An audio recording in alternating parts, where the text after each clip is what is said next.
Since the dawn of time, the concept of improving your looks or improving your overall status to be better than other people has existed. This concept, this idea, has really come into the forefront of society in around 2024 when the popular term looks maxing was coined. Now, self-improvement has been around ever since around 2020, the pandemic, but ever since around the mid 2020s, the idea of improving one's status and things about themselves has really popped off and grown. The popular term mogging has been coined.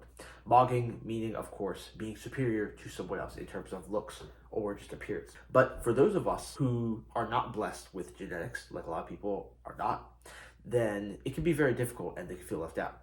But I have actually done it. I have done the research. Doctor, I've done it. I've found the code on how to mog anyone with the MOG chart. You see, the thing is, even if you're chopped, you can still mog. I'm sure that you know this, you're well aware of this. It's not over for you. You're not cooked because you can still mog. I'm not saying white pill, I'm saying you can still mog. I'm going to explain you how. Pay attention, this is going to save your life. Mogging, as I just explained, is when you are physically better looking than someone else. You, of course, come off more attractive and appealing, and this concept is used to signify to people that you're more desirous. More women want you, you have more popularity, more fame, and of course this stems from probably if you were young and you were in school around like a social situation setting, then you probably were on the lower end, and since you come up, then you now mock because you've looks back. And looks back, of course, has been around for years and years and years, but it's just gotten a lot popular now. Everyone is familiar with the term of mocking. Probably if you don't look good, you obviously can't mock because like you just get mocked by other people. But the thing is, looks is only one part of it. Yes, I've said that right. Looks is only one part of it. And I'm sure everyone knows this. But there's actually a chart, and it looks something like this. It's about the shape of an octagon, where there are much more skills and factors when it comes to mocking other people. Looks is just the most popular one. It's the most appealing one to most people because clearly with looks, like it's the easiest. People look at you.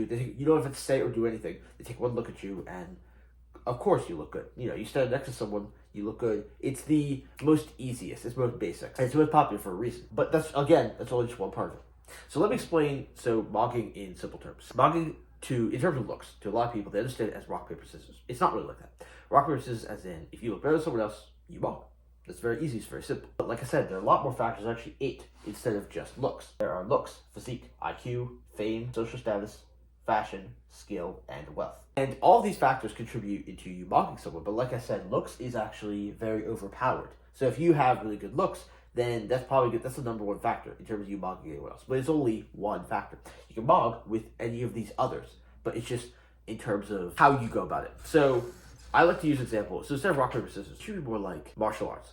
So if you're someone, let's say for example, if you are physically fit, but you fight a martial artist, you're probably going to lose.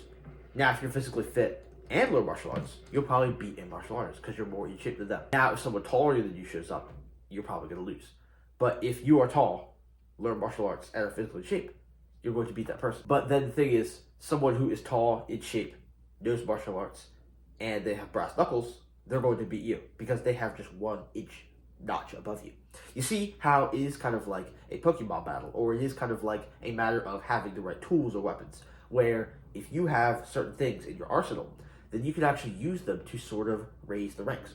Now I'm going to go over and explain how you can use each of them to mog. It's not over for you if you don't have good looks, because you can still improve any of the others. Looks, you want to have a really complete look, and it's very universal. So what that means basically is that most places you go, most people agree that you're attractive. Again, there are beauty standards for different races and different regions and locations, but overall, if you have a complete universal look where most people across the board in any time zone would agree that you are attractive, then you pretty much have won in the physical looks of mogging. Now next is physique, and physique is actually the one that is, I think, best to improve, because I decided actually back in 2024, when I realized that my looks just weren't it, I decided I was going to physically mog other people, or I was going to go so hard in terms of fitness and working out that when it came to other people, then they just couldn't compete with me because of the burning desire had to be an athlete and work out and do all those things. So physique mog, again, that comes from having a very aesthetic, attractive looking body, which I've actually made an entire course on how to get a very aesthetic looking body and the right muscles that you need to do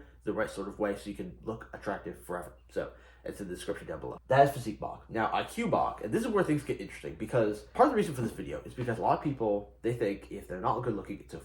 But I'm sure that you've seen a lot of situations, or you've been in a situation perhaps, where you're kind of like the king of high school, or you're big in your friend group. But then you go around other adults or older people or people who are smarter than you, they kind of make you look dumb and seem dumb. Now, if you're really smart, you can sort of IQ mog other people. But again, the different categories have different standards. So let's say like IQ, it's you're sort of like creating your build in Elden Ring. But the thing is, a lot of people don't really want to IQ mog anyone else. Like, that's not why they become smart and do that. And so while it's like, yeah, you sure showed him and you're really smarter than him, that's not exactly what people are looking for, and it's not exactly a fair trade-off for like not having good looks. But to some, it might be important. And to you, if it is important enough, then that's how you can mog the competition. Now, in terms of fame or clout or status maxing is something that a lot of celebrities have, where you actually notice, if you look amongst the top like actors or celebrities, they're actually not like too attractive. Or a lot of people would agree that there are more attractive people, like actual models, more attractive than the most popular actors and celebrities. But the reason that the celebrities are so, they have this aura about them, is because they are status maxed and they have a lot of fame. They have a lot of recognition.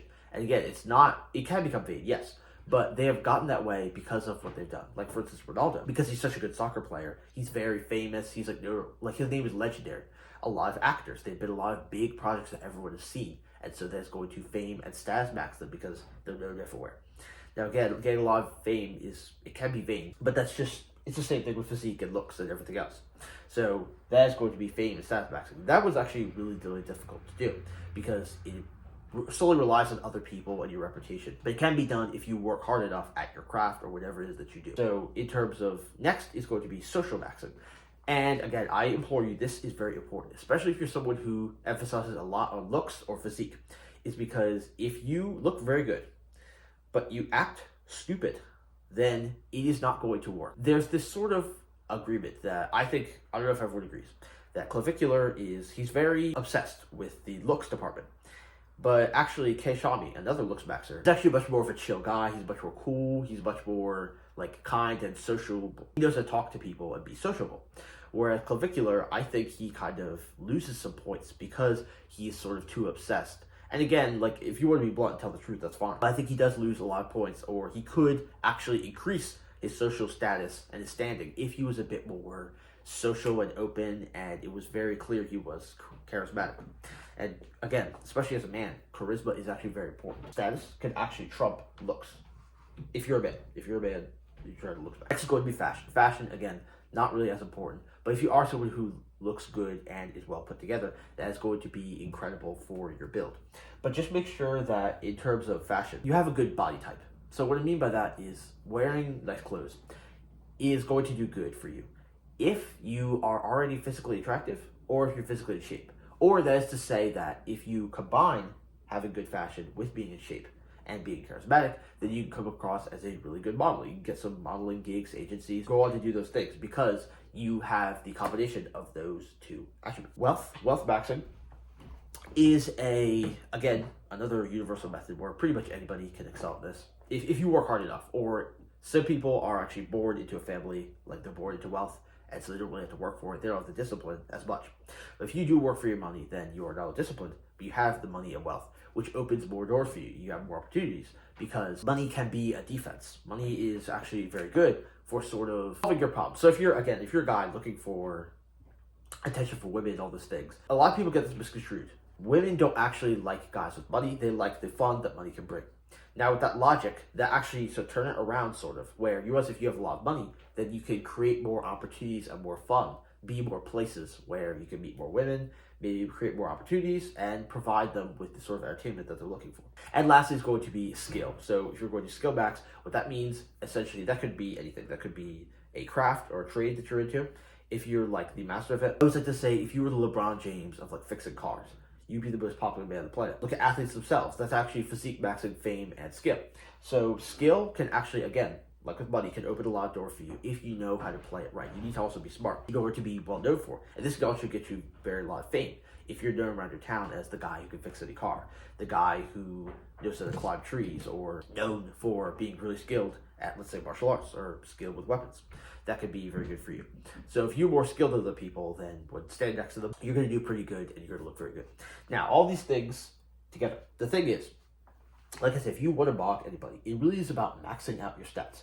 You need to sort of cultivate your build, where, like I said with the jiu-jitsu analogy, where if you learn jiu-jitsu, but come across against someone who's bigger and knows jiu-jitsu, you're going to lose.